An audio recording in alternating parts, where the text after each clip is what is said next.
The sting of the winter wind was a familiar friend, a colder companion than any wolf in the Sunstone pack. Ilara's fingers, raw and red, fumbled with a snagged thread in the fishing net. The scent of wood smoke and roasting meat drifted from the communal hall, a cruel reminder of the feast she wasn't partaking in. Her stomach rumbled. It was a dull ache now. They called her empty-headed because her memories were a patchwork of fog and fleeting shadows. She hadn't known her parents. She didn't know herself. "Still struggling with those knots, Ilara?" The voice, sharp as ice chips, belonged to Lyra. Lyra was a she-wolf with a laugh that bit, and eyes always too curious about Ilara's emptiness. "Maybe your hands forgot how to work, just like your mind forgot everything else." Ilara's jaw tightened.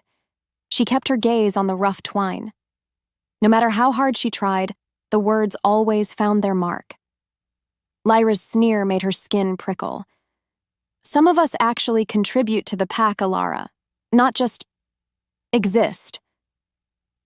A cold weight settled in Ilara's chest.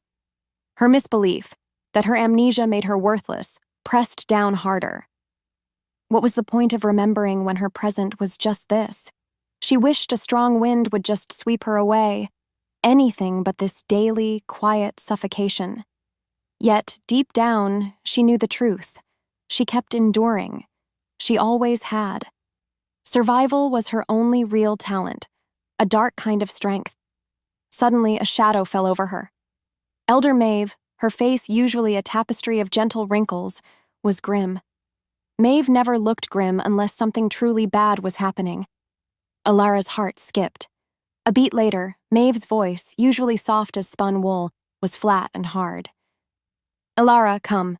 The Alpha wishes to speak with you." Her tone carried an unusual finality, a chilling certainty that went beyond a simple summons. Something was very wrong. The Alpha's den smelled of stale ambition and too much ale. Alpha Theron sat on his raised stone seat, his eyes like chips of flint. Beside him stood his beta, Garrick, a hulking wolf whose shadow seemed to swallow the flickering torchlight. Ilara stood before them, feeling smaller than ever. "Ilara," Alpha Theron began, his voice a low growl that vibrated in her bones. "Our pack faces, a grave challenge, an ancient debt, a blood debt." Ilara's breath caught.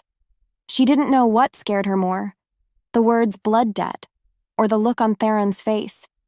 It was the look of a wolf making a difficult but decided kill. "What kind of debt, Alpha?" she asked, her voice barely a whisper. Her primary goal was to understand, to brace herself. Garrick stepped forward, his massive frame blocking the light. "A debt to the Lycan king, girl. 5 seasons ago, our elders, your so-called kin, made a pact. They traded a promise for protection, a promise that has come due." Protection? From what? Another open loop. Ilara's mind raced, trying to grasp the implications.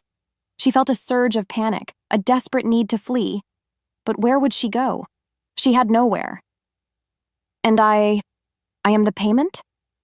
The words tasted like ashes on her tongue. Theron nodded, no mercy in his gaze. "You are an offering. The king requires a bride. Our pack has no suitable, unmated females of stature. But you, Ilara. No family to mourn you. No ties to bind us. Your memory is a blank slate. You are easily forgotten. A clean slate, for a new beginning with the Lycan king." He made her sound like a discarded tool, not a living being. The casual dismissal cut through her shock, leaving a cold, hollow space. She knew she was an outcast, but this, to be traded like cattle, it stripped away any lingering hope of belonging. The wolves in the hall muttered, their whispers like buzzing insects. "The beast, they say he's truly gone feral. His castle is a tomb." Ilara felt a chill deeper than the winter air outside. She was not just traded, she was sentenced. Come morning, the air bit with a vengeance. 2 grim-faced warriors, their faces shrouded by hoods, stood waiting for her outside the Alpha's den.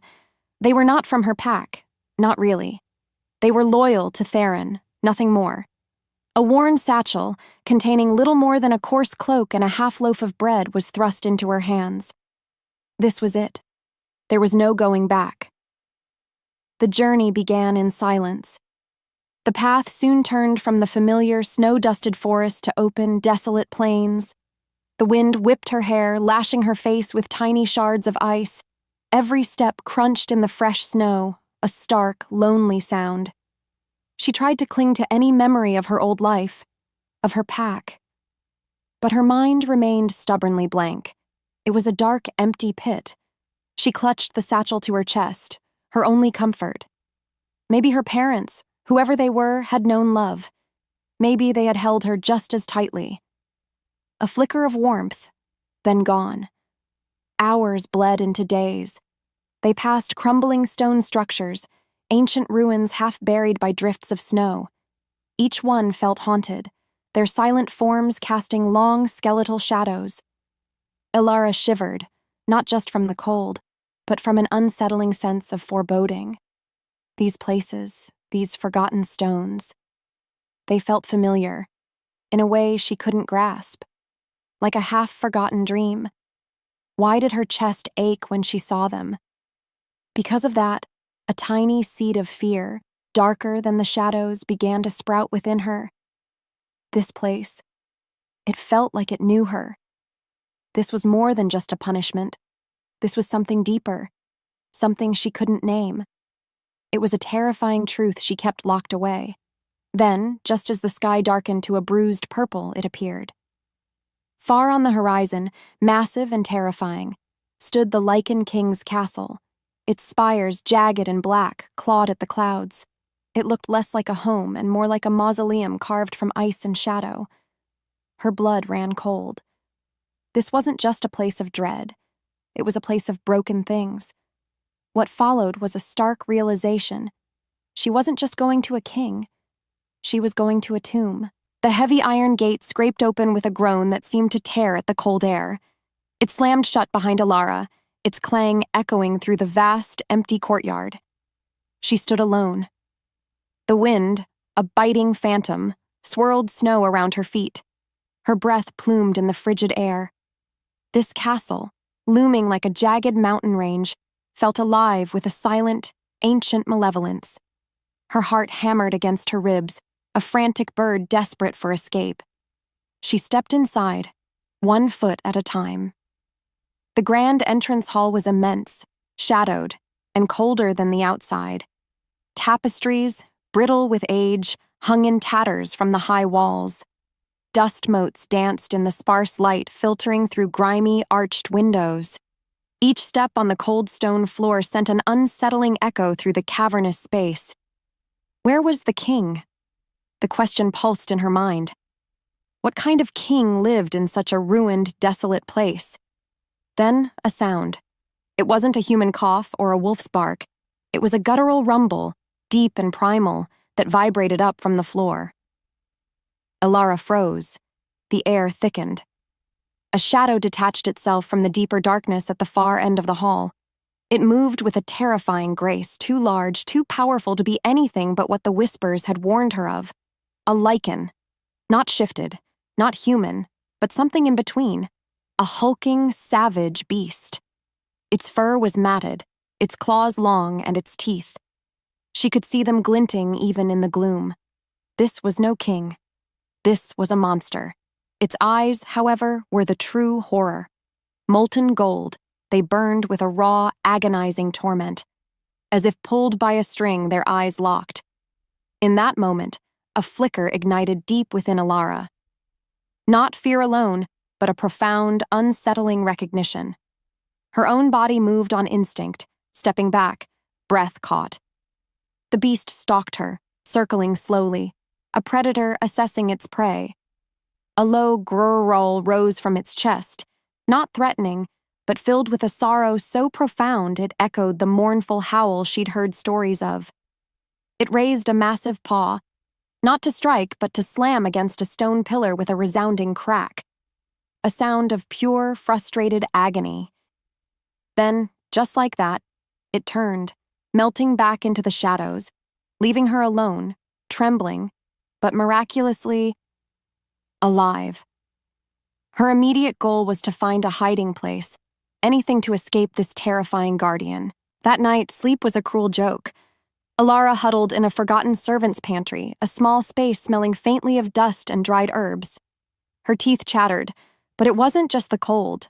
The beast's eyes haunted her. Those golden eyes. Why had they felt so familiar? It was a maddening question that circled in her mind endlessly. Maybe it was fate that her memories were gone. Because if she remembered something so terrible, she'd surely go mad. She explored the castle in the hours that followed, moving like a ghost through the labyrinthine halls. Each grand room was a monument to decay. Elegant tapestries hung in shreds, like old dreams. Shattered furniture lay scattered like broken bones. Claw marks, deep and savage, gouged the stone walls and scarred ancient wooden doors. These marks spoke of raw power, untamed rage. Yet, amidst the destruction, she found strange, almost human remnants. A beautifully carved wooden bird half buried under rubble, a delicate silver hair comb resting on a dust-covered window ledge.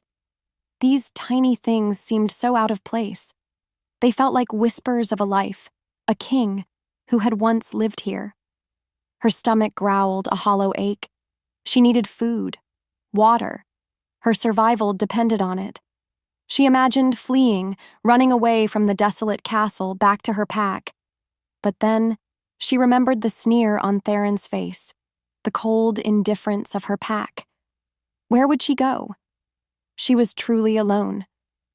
Even so, a desperate determination sparked within her. She wouldn't just sit here and freeze. She wouldn't starve. She wouldn't surrender to despair. This wasn't her end. As the silence stretched, she imagined the beast. Was it watching her, stalking her? Or was it just as much a prisoner as she was? She didn't know what scared her more, the beast's raw power or the mournful howls that occasionally echoed through the castle, sounds of profound sorrow that seemed to carry the weight of centuries. Her chest ached with a strange mix of fear and an unexpected, unsettling sympathy. The ache pulled at something deep inside her. Her thirst was a burning in her throat, her stomach cramped with hunger. These primal needs forced Alara out of her hiding spot, pushing her past the suffocating fear. She found her way to a neglected kitchen pantry, drawn by a faint, earthy smell. Inside, she discovered a few moldy roots and a single cracked earthenware jug of brackish water. It wasn't much, but it was enough. While she cautiously ate a piece of root, she heard it again, the heavy, shuffling steps of the beast. They were close. Her breath caught. Instead of freezing, she pulled herself behind an overturned stone table, peering through a crack. The beast lumbered into the adjacent, ruined dining hall. It wasn't looking for her.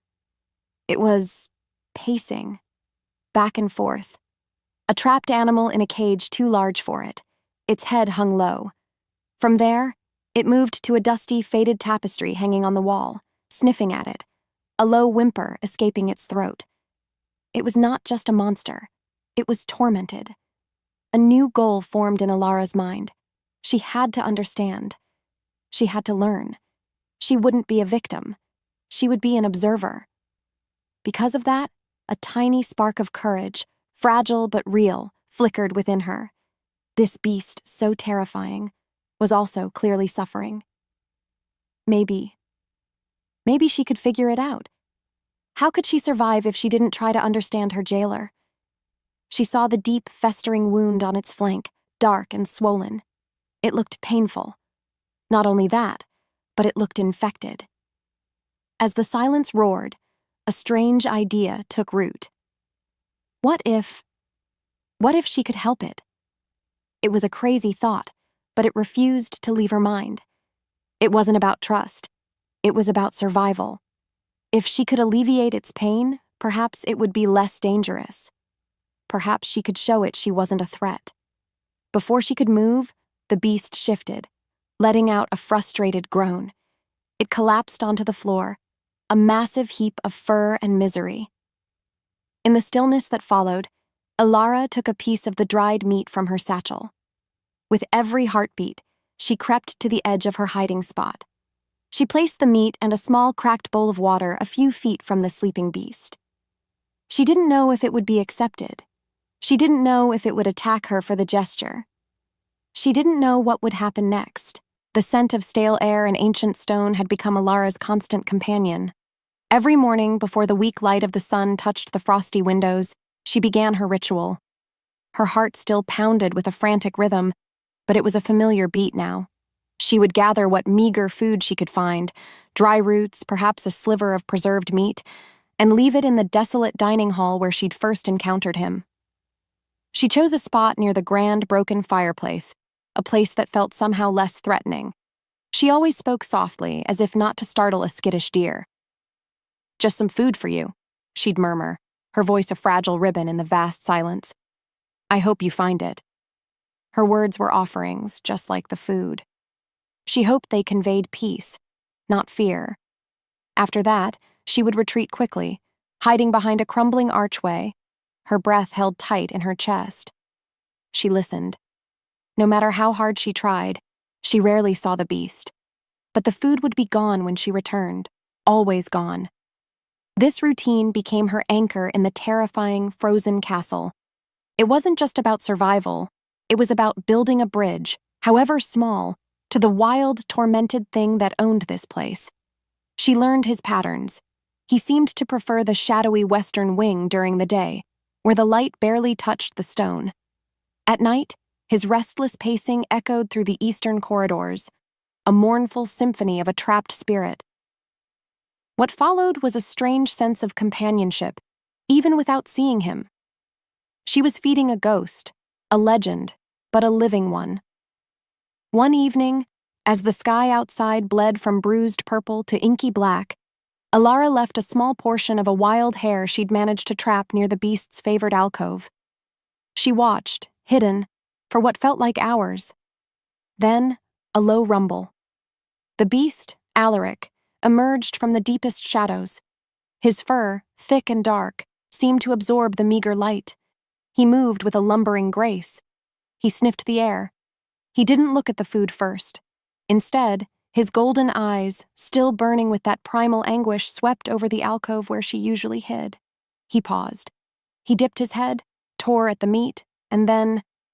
He carefully pushed the empty bowl back with his nose, nudging it forward a few inches. A deliberate act. A response. Alara's breath hitched. Her heart skipped. The silence roared around her. It was a terrifying grace. The carefully returned bowl sent a shiver down Alara's spine. It wasn't just a sign of acceptance, it felt like a silent acknowledgement. This beast, it wasn't mindless. That meant there was hope. Truth be told, this realization scared her almost as much as the beast's initial ferocity. What if he was just playing with her? Still, she kept talking to him, soft words whispered into the echoing halls. She spoke of the mundane, the biting cold, the crumbling tapestries, the loneliness that felt like a second skin. She even talked about her lost memories. "I don't remember who I was," she murmured one afternoon, her voice thick with old sorrow. "It's like a piece of me is just... gone." One day, while exploring a ruined library, she accidentally knocked over a stack of brittle, forgotten scrolls. The crash echoed like thunder in the quiet hall. Her heart leaped to her throat. She froze, expecting the beast's immediate wrath.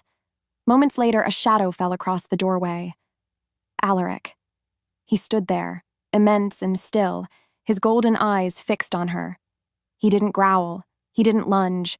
He simply watched. His chest heaved with slow, deliberate breaths. Then a low hump sound, almost a sigh, rumbled from his throat.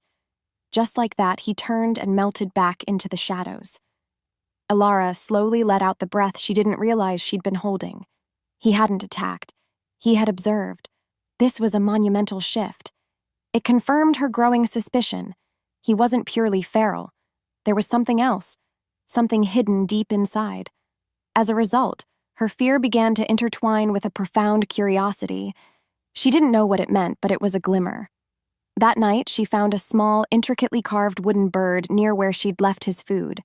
Its feathers were detailed, its eyes tiny, polished stones.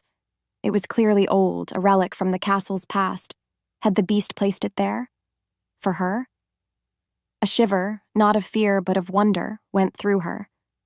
This gift, this small, beautiful thing, was a silent answer to her whispered words. It was a language without words.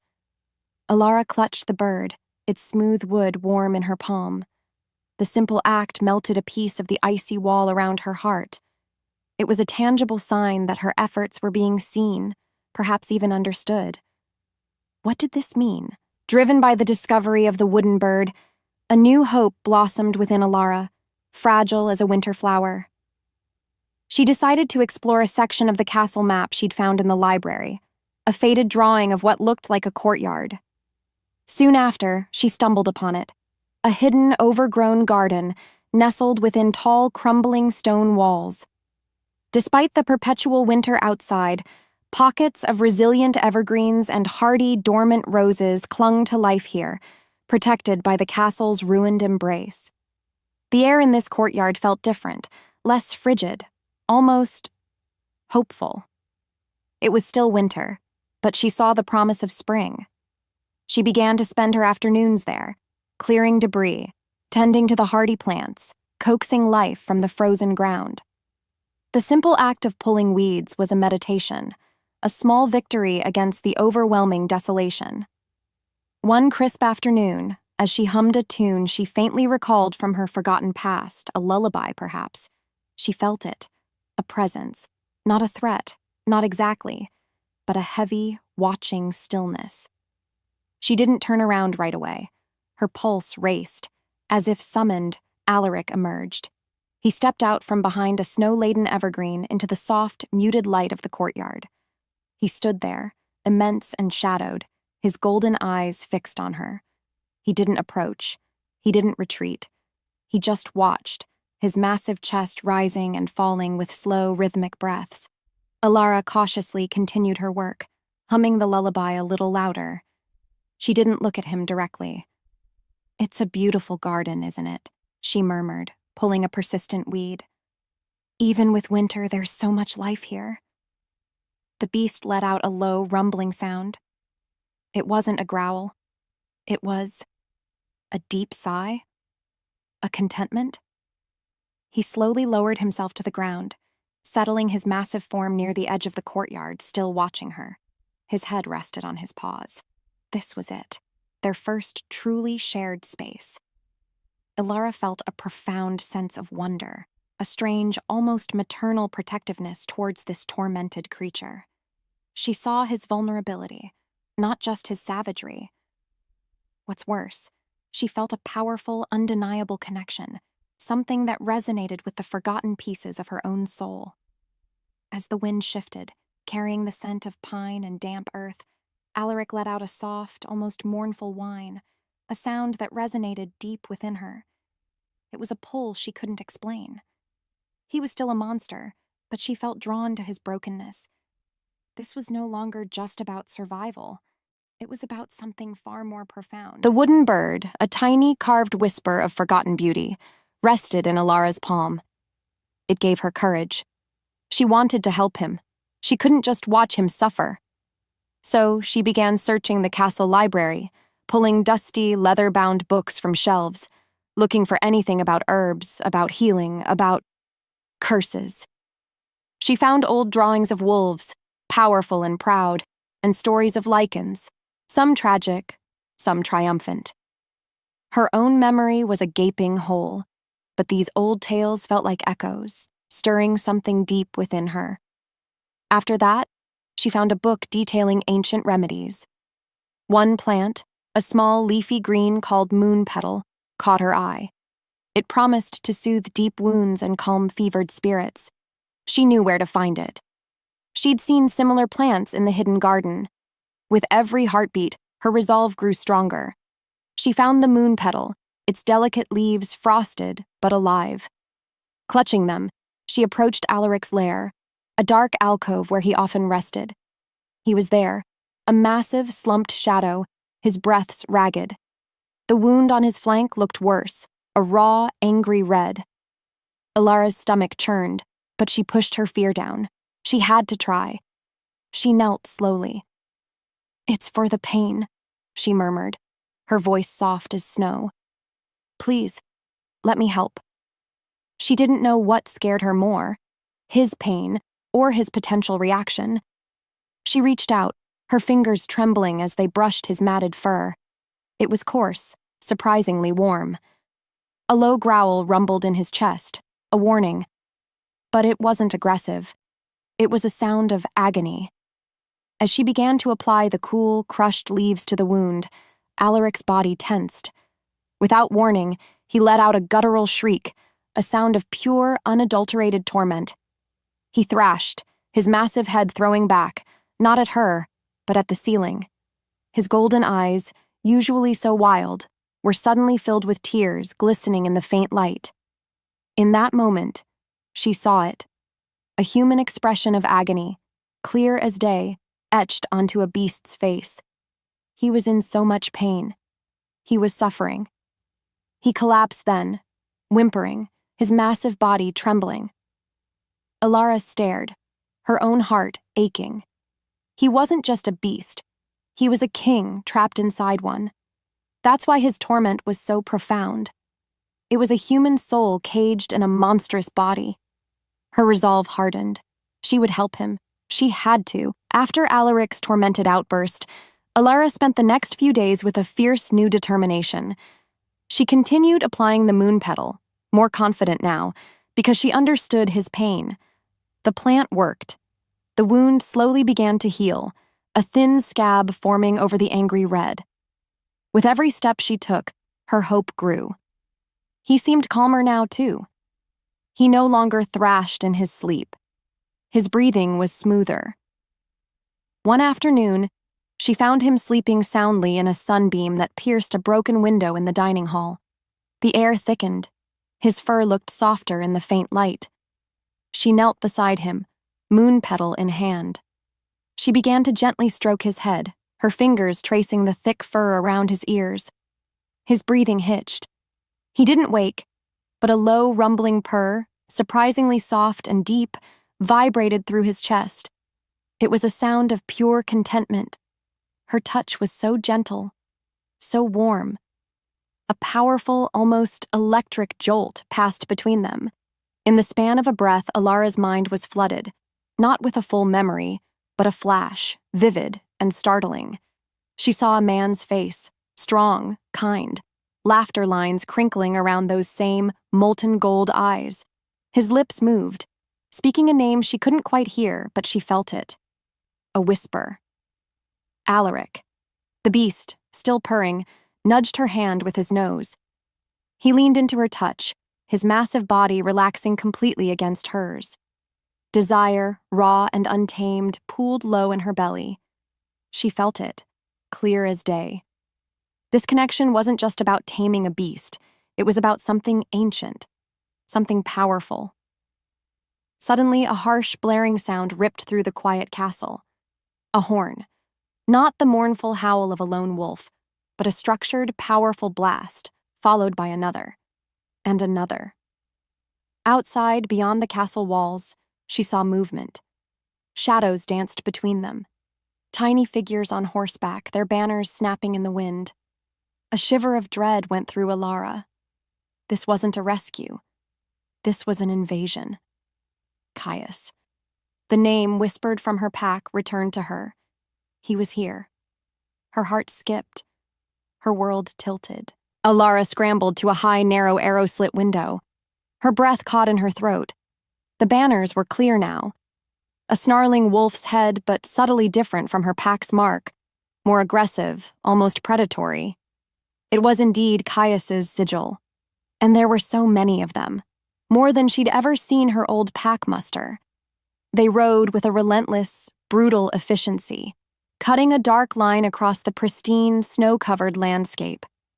Caius, she knew, was the new alpha. The one who had risen to power after the previous king, her intended husband, had vanished. Another open loop. Was he the reason the Lycan king had become a beast?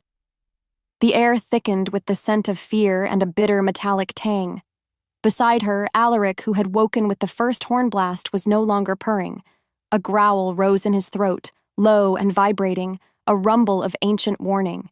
His golden eyes, minutes before filled with tenderness, now blazed with a savage ferocity Alara hadn't seen since her arrival.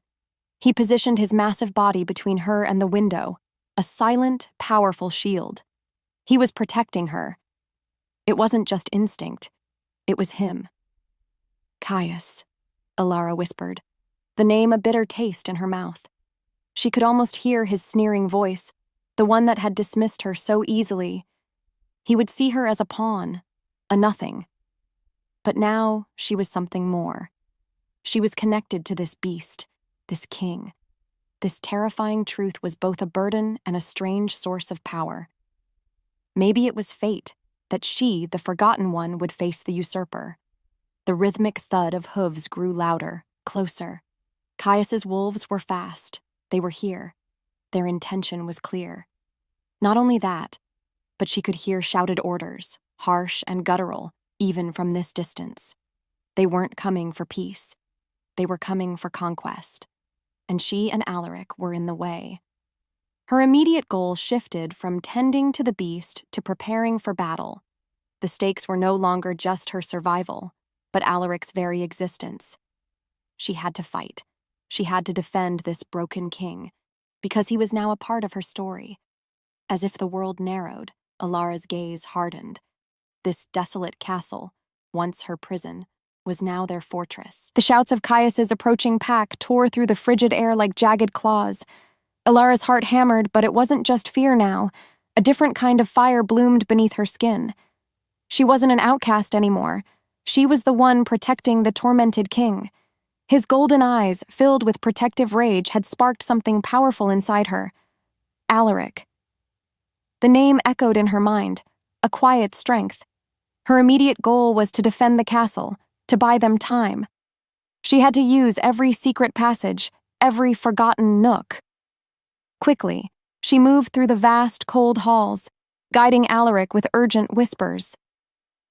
"This way," she urged, tugging at a piece of tattered tapestry that hid a narrow, winding staircase. Her hands, once fumbling with nets, now moved with a purpose she'd never known. Alaric, despite his beastly form, seemed to understand. He followed, his immense body squeezing through passages no normal wolf could navigate. He moved like a shadow, surprisingly agile. This was the strength of a true Lycan, even one cursed. They barricaded rusted iron grates, pushed heavy stone statues in front of strategic doorways. Each thud of stone echoed her resolve. She remembered dusty old diagrams from the library, maps of the castle's defenses. She used them now, her mind clear, sharper than ever before. She pointed to blind spots in the battlements. She showed him where loose stones could be dislodged. She wasn't just surviving anymore. She was fighting. She was leading. Because of that, a surge of power, unfamiliar yet exhilarating, coursed through her veins. She was reclaiming herself. Meanwhile, the sounds of battle grew louder. The first of Caius's wolves were at the outer gate, their growls a hungry chorus. Alara risked a glance from a high window. She saw Caius himself, mounted on a massive black wolf, surveying the castle with a cruel, calculating gaze. He was a picture of cold ambition. "He wants you," she whispered to Alaric, placing a hand on his massive shoulder. His fur, thick and warm beneath her palm, felt like an anchor. He let out a low, vibrating growl, a promise of violence for anyone who dared harm her. Alara felt it, clear as day. They were in this together. And just like that, everything changed. The first wave of Caius's soldiers breached the courtyard, a snarl of dark fur and flashing claws. The air thickened with the scent of fear and fresh blood. Alara and Alaric were in the main hall, having retreated from the courtyard. Alara moved on instinct, dodging a lunging guard. She was quick, nimble, her movements fueled by a desperate need to protect Alaric. But then, a soldier, faster than the others, broke through Alaric's defense. He lunged for Alara, his knife glinting. Time stood still. Alara cried out. Before she could move, Alaric reacted. He moved like a blur, a furious, dark storm. He slammed into the soldier, a thunderous roar tearing from his throat. The guard flew backward, hitting the stone wall with a sickening crack. Alaric stood over Alara, his massive body trembling with controlled rage, shielding her completely. His golden eyes blazed, not with wild madness, but with a primal, possessive fire. Mine. The unspoken word hung in the air between them. The tension broke. The sheer, raw power radiating from him, focused entirely on her protection, overwhelmed her. Her heart pounded so loudly she thought it might burst. With his scent in the air, a wild mix of ancient forest, primal power, and something uniquely him, she reached out. Her hand found the coarse fur of his muzzle. She cupped his enormous head. He leaned into her touch, a soft purr rumbling deep in his chest. It was a sound of absolute trust, of desire. The space between them burned. Her breath caught. This wasn't just gratitude. This was a connection that transcended words, a raw, untamed passion that ignited a fire deep in her belly. He wasn't just a beast she was taming. He was a creature of profound feeling, capable of fierce protection and tender surrender.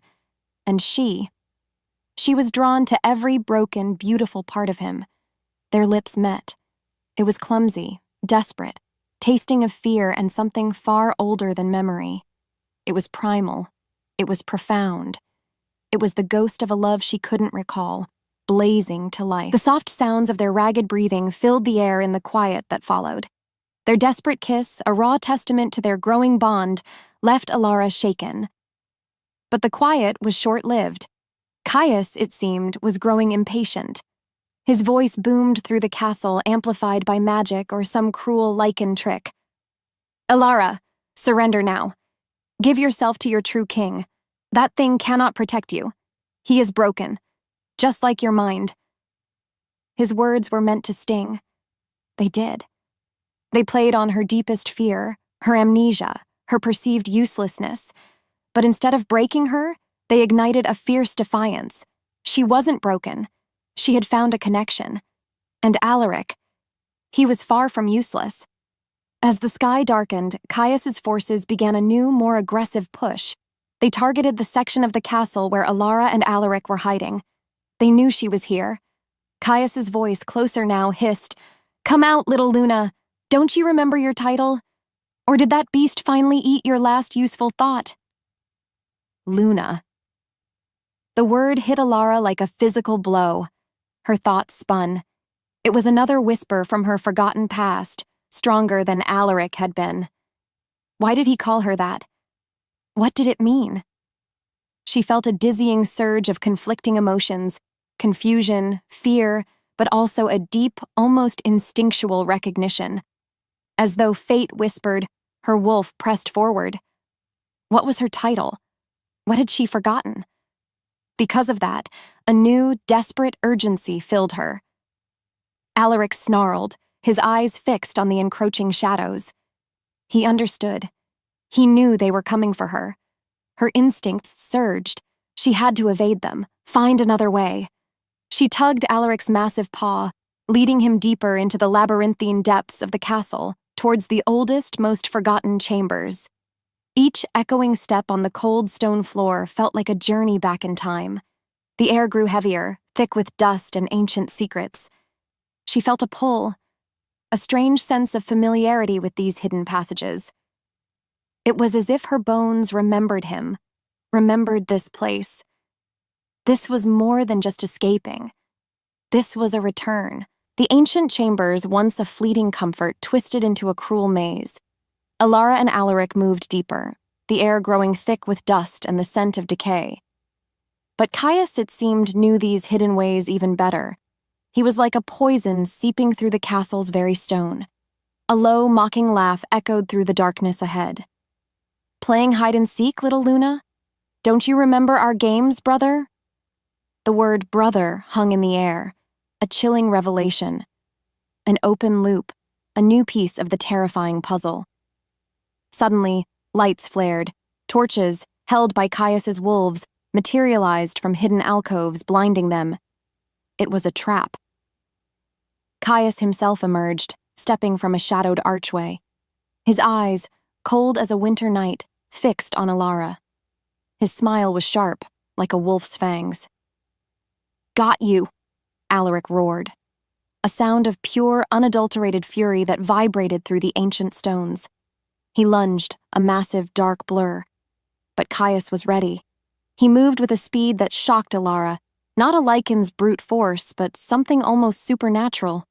He raised a hand, and a sickly green light flared from his palm, striking Alaric. The beast staggered, a pained whimper tearing from his throat. The raw magic ripped through him. Alaric convulsed, his powerful limbs buckling. He hit the stone floor with a sickening thud, his body still, except for shallow, ragged breaths. His golden eyes, usually so bright with fierce life, were dimming, a flicker of awareness fading like a dying ember. Alara screamed. No matter how hard she tried, she couldn't reach him. Caius's wolves, a dozen or more, swarmed her, their hands grasping, pulling. She fought, her instincts surging, clawing and biting like a cornered animal. But she was only one against many. They dragged her away, pulling her further from Alaric, towards Caius. Her heart pounded so loudly she thought it might explode. This was it, her greatest fear, losing him, seeing him helpless. It was a major setback. Caius stood over Alara, his boot pressing lightly on her pinned arm. His face, once handsome, was now twisted with triumph and a chilling cruelty. He was no older than Alaric, yet his eyes held an ancient, malevolent gleam. Alaric lay unmoving just yards away, a broken giant. Alara's breath hitched. She fought against the restraints, her muscles screaming. "Such a pretty little fool," Caius purred, his voice slick as oil. "You almost had him. Almost brought him back." He knelt, his eyes locking onto hers. "But not quite. Because you couldn't remember, could you? You couldn't remember what truly binds him. What truly breaks him." He paused, letting the words sink in. He wanted her to feel the weight of his power, the despair of her own ignorance. "You weren't just his mate, Alara," he continued, his voice dropping to a conspiratorial whisper, meant for her ears alone. "You were his wife, his queen, before I took it all away." A cold, hard knot formed in Alara's stomach. The truth unraveled. She saw flashes, not full memories, but fleeting images, a sunlit clearing, the warmth of a hand in hers, a promise whispered under a crescent moon. Her chest ached. You did this?" she choked out, tears blurring her vision. Rage, hot and blinding, flared through her. He had stolen her life. He had stolen their life. He had stolen her very self. And he wanted her to feel that pain. "Oh, yes." He leaned closer, his scent cloying, triumphant. "The attack, the curse, and your pretty little mind. Wiped clean. A blank slate. So much easier to steal a throne when its Luna doesn't even remember she is a Luna." He laughed, a short, sharp bark of triumph. "Now watch as your beast dies, and you will be mine." He stood, gesturing to his soldiers. "Finish it! End the beast!" Alara screamed, a guttural sound of raw despair. She writhed against her captors, her pleas dying in her throat. Her goal was to save Alaric, but she was powerless. Her memories were returning, but it was too late. This was her lowest point. Caius's men, grim-faced, approached Alaric. Their blades glinted in the torchlight. Alara's heart hammered against her ribs, a frantic drumbeat of terror. She couldn't look away. Every breath was a choked sob. The revelation of her forgotten marriage, her stolen past. It was overwhelming, a tidal wave of grief and betrayal that threatened to drown her. Her head spun. She felt utterly broken, consumed by this devastating truth. She was his queen, and she had forgotten him. She had lost 5 years. 5 years of his suffering, 5 years of her own emptiness. And now, he would die. Just as the first soldier raised his blade, Alaric let out a roar. Not the tormented beast growl from before, but a sound of pure, desperate defiance. A sound of agony. It was a guttural, primal scream that shook the very foundations of the castle. "Alaric!" Alara's mind screamed his name, the name from her fleeting memory, now anchoring itself in her rediscovered consciousness. The roar wasn't just sound, it was a wave of pure magic, a surge of Alaric's fading power. It smashed against Alara, and her mind exploded. The fragments of memory, the whispers, the fleeting images, they crashed together, shattering the walls around her forgotten past. She saw it all. Their wedding, a joyous blur of white and green, his strong, kind smile, her hand in his, their first dance, the scent of pine and his unique warmth. Then, the attack. Caius's cruel smile, the flash of dark magic, Alaric's scream as he transformed, her own mind shattering into a million pieces. She collapsed, overwhelmed by the vivid, painful return of her past. Tears streamed down her face, a mix of rediscovering profound love and reliving devastating trauma. She was still bound. Alaric was still a beast, barely breathing. Caius stood victorious. The goal seemed impossible. Her body trembled, racked by sobs. In the quiet that followed, Alara lay in the dust, her world a whirlwind of remembered joy and rediscovered pain. She had found her memories, but it felt like she had lost everything else. The man she loved, the life she had, was slipping away. The world spun, a kaleidoscope of agonizing memories and raw, burning love. Alara lay on the cold stone floor, the taste of dust and tears in her mouth. Caius's cruel laughter echoed around her, but it faded, drowned out by the thunder of her own returning past. She saw Alaric's kind smile, the warmth of his hand in hers, the solemn vows exchanged under a sky dusted with stars. She remembered the day she became his queen, not just his mate. It wasn't a dream. It was real. Then, the horror, Caius's betrayal, the flash of dark magic, Alaric's primal scream as the curse took hold, twisting his magnificent form, and her own mind, shattering into a million pieces, leaving her adrift and forgotten. The pain was unbearable, a fresh wound carved into her soul. Yet, amidst the agony, a fierce, burning resolve ignited. She wasn't weak. Her amnesia hadn't made her useless. It had been a weapon used against her. She understood it all now. She looked at Alaric, still a broken beast on the floor, his breath shallow. Caius stood over him, a triumphant sneer twisting his lips. He was about to deliver the final blow. No matter how hard she tried, she couldn't break free from her bonds. But then a thought clear as crystal cut through her despair. Her voice, filled with love and memory, was the anchor. It was the only thing that could reach him, because their bond wasn't just physical, it was soul-deep. She felt it, clear as day. A surge of power, unfamiliar yet exhilarating, coursed through her veins. This wasn't just a revelation, it was a profound truth. She was Luna Alara, Alaric's queen, and her love was the key. She would not let Caius win. She would fight, not with claws and teeth, but with the full force of her remembered past, her unbreakable bond. Her heart pounded, a battle drum for the storm to come. Caius was a shadow looming over Alaric, his hand poised to strike. But then Alara's voice, though still rough with tears, cut through the air, clear and strong. "Alaric!" she cried, his true name ringing out like a bell. It had been years since it was spoken in this castle. "My king, remember me." Caius froze, his head snapping towards her, his eyes narrowing. "Silence, you fool," he snarled, taking a step towards her. His loyalists moved to silence her, but Alara ignored them, her gaze fixed on the broken beast. She needed to reach him, because her very soul depended on it. "Do you remember the star-kissed grove?" she pleaded, her voice trembling yet resolute. She poured every ounce of her rediscovered love into her words. "Our vows, Alaric, under the twin moons, the silver threads we wove into our fur. You promised me forever."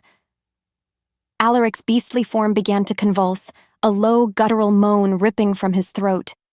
It was a sound of immense struggle, a battle raging within him. The curse was fighting back, But Alara didn't stop. "The carved bird you gave me," she cried, remembering the small wooden token. "You said it was a symbol of my freedom, my spirit. You said I was your sky, Alaric." Caius roared, a sound of pure fury. He lunged for her, abandoning Alaric for a moment, desperate to silence her. He knew the power of those memories. He knew what she was doing. He knew what she remembered. "Silence her! Now!" he shrieked at his men. But his movements were too slow. Alara felt it, clear as day, the tremor through the floor, the deep thrumming in the air.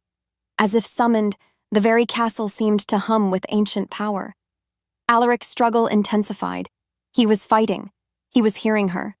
Caius's loyalists, grim-faced and brutish, surged towards Alara, but she met their gaze, no longer the terrified outcast. Her voice, though strained from crying out Alaric's name, was steady. "You serve a false king," she declared, her voice ringing with rediscovered authority. "He stole this throne. He cursed your true king." Her words were not just defiance. They were a strategic move, meant to sow doubt among Caius's forces, to break their unity. A few of the wolves hesitated, their eyes flickering with uncertainty. Caius, enraged, diverted his attention fully to her. He was a master of manipulation, and her challenge to his authority was unbearable. "She lies!" he shrieked. "She's mad with her broken mind." He lunged, a flash of teeth and claws, intending to tear her down himself. But Alara was ready. Her body moved on instinct, dodging his furious swipe.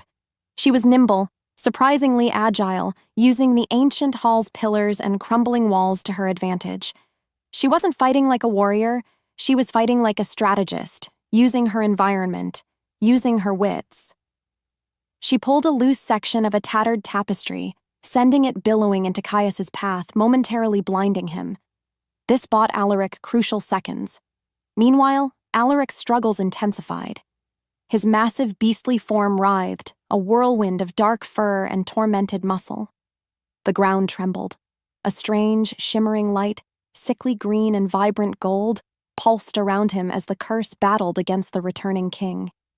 Alara heard the snapping of bone, the tearing of muscle, but it wasn't a sound of agony. It was a sound of change. It was the sound of rebirth. "Fight it, Alaric!" she screamed, her voice hoarse, tears streaming down her face. But these were tears of hope. "Come back to me. Come back to your queen." The air crackled with raw magic, a powerful energy that hummed around them. Caius, recovering, let out a frustrated snarl, realizing his prey was slipping away. He lunged at Alara again, his eyes burning with desperate fury, knowing this was his last chance. But then a blinding flash of golden light erupted from Alaric's struggling form, momentarily engulfing the entire hall. The climax was here. A blinding flash of golden light erupted from Alaric, pushing back the shadows, pushing back Caius's snarling form. The air crackled. The ancient castle groaned. Alara shielded her eyes, her heart aching with a desperate hope. When the light faded, the beast was gone. In its place stood a man, tall, powerful, and utterly magnificent. His hair, dark as midnight, framed a face etched with the pain of 5 years, but his golden eyes, those familiar, soul-deep golden eyes, were clear, intelligent, and filled with a fierce, unwavering love for her. "Alara," he rasped, his voice raw but unmistakably human. His true name, a precious secret, hung in the air. Just like that, he reached out, his hand, no longer a claw, breaking her bonds with a single sharp snap. Freedom. A profound tremor went through her. Caius screamed, a sound of pure, desperate rage. "No, you cannot!" I cursed him. He lunged for Alaric, his own body shifting, a corrupted, weaker Lycan form. But Alaric met him. The fight was brutal, a whirlwind of muscle and fury. Alaric fought with the coiled power of a king denied, 5 years of torment fueling every blow. Alara watched, no longer helpless. She saw the rage in Alaric's eyes, but also a chilling, focused precision. This was the true Lycan king. As they clashed, Alara remembered something from her past. A hidden weakness, a secret about Caius's dark magic gleaned from a forgotten conversation. She cried out, "His left side, Alaric! His power source!" It was a gamble. It was a memory. But Alaric heard her. He used her words. He feigned a strike to Caius's right, then twisted, slamming his fist into Caius's left flank. A shriek of agony ripped from Caius. His corrupted form flickered, then collapsed. His borrowed power, stolen and twisted, withered away. Alaric stood over him, victorious, breathing heavily, but undeniably himself. The central conflict was resolved. The sudden silence in the great hall was deafening. It felt heavy, thick with the scent of ozone and the aftermath of battle. Caius lay unmoving, reduced to a whimpering, unconscious human, his magical power drained. Alaric, now fully human, turned to Alara. His golden eyes, filled with a raw, overwhelming emotion, drank her in. He was here. He was him. "My Luna," he murmured, his voice hoarse with emotion, and pulled her into his arms. The embrace was fierce, desperate, full of years of unspoken longing. Alara buried her face in his shoulder, inhaling his scent, pine, snow, and a deep, comforting warmth that was uniquely Alaric. Tears, hot and uncontrollable, streamed down her face, a mix of relief, exhaustion, and overwhelming joy. This was the man from her memories. This was her husband. This was her king. Soon after, a few figures emerged from the shadows. Old, wizened wolves, trembling but with hope in their eyes. Alaric's loyalists who had hidden in the castle for years, awaiting his return. They recognized him instantly. They knelt, tears flowing freely. "My king," they whispered, their voices hoarse with reverence. Alaric nodded, his gaze unwavering, acknowledging their loyalty. "Secure Caius," he commanded, his voice firm, the sound of a true leader. "He will answer for his treachery." Then he turned back to Alara, his hand gently tracing her cheek. "We have much to discuss, my love. 5 years. They were stolen from us." Alara leaned into his touch. She knew it would be a long road, filled with difficult conversations and painful truths. But now, they would face it together. Months later, the Lycan King's castle was no longer a desolate tomb. Workmen bustled through the halls, repairing shattered walls, replacing brittle tapestries, and rekindling ancient hearths. The air hummed with activity, with the scent of fresh mortar and blooming life. It wasn't merely a restoration of stone, it was a rebirth of spirit. Alara stood beside Alaric in the newly grand throne room. Sunlight streamed through sparkling, clean windows, illuminating the intricate carvings on their shared throne. She no longer wore the rough clothes of an outcast. Instead, she wore simple, elegant gowns, gifts from the newly arrived wolves eager to serve their true queen. Her memories, once a fractured puzzle, were now whole, a rich tapestry of love and loss. She was Alara, Luna of the Lycans, and her past, once a source of shame, was now her strength. She understood that, because it showed her everything she had overcome. "The northern territories are secure, my queen," an elder wolf reported, bowing respectfully. Alara smiled, nodding. Her empathy, once only for Alaric, now extended to her entire pack. She offered counsel, gentle yet firm, her wisdom a calm counterpoint to Alaric's fiery passion. They were a formidable pair. Their reign was not built on fear, but on a love that had defied death, memory loss, and unimaginable betrayal. It was a legend whispered among all the Lycan packs. Alaric, now fully the king he was meant to be, often found her in the restored garden. He would watch her tend the moon petal, the plant that had first soothed his torment. He'd pull her close, burying his face in her hair. "My Luna," he'd murmur, the words a blessing. Epilogue. Years melted into decades. The Lycan King and his forgotten Luna became more than just rulers. They became a cornerstone of Lycan history. Their castle, vibrant and thriving, stood as a beacon of enduring love. Their children, strong and bright-eyed, played in the very halls where their father had once roamed as a beast and their mother had clung to fading hope. They were told the tale of the ultimate betrayal, of memory lost, and of a love so profound it broke a curse. Elara, now with silver threads woven into her own dark hair, often sat by the fire, watching Alaric.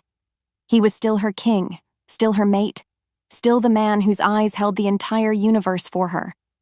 She would sometimes think of the young, scared outcast who arrived at that desolate castle. She remembered the terrifying truth she'd kept locked away, that she knew the beast. She often wondered how she could have been so blind to the love story written in her own forgotten heart, the love story that had, in the end, saved them both. Their bond was not just love. It was a profound connection that had reshaped their world, becoming a legend whispered through generations.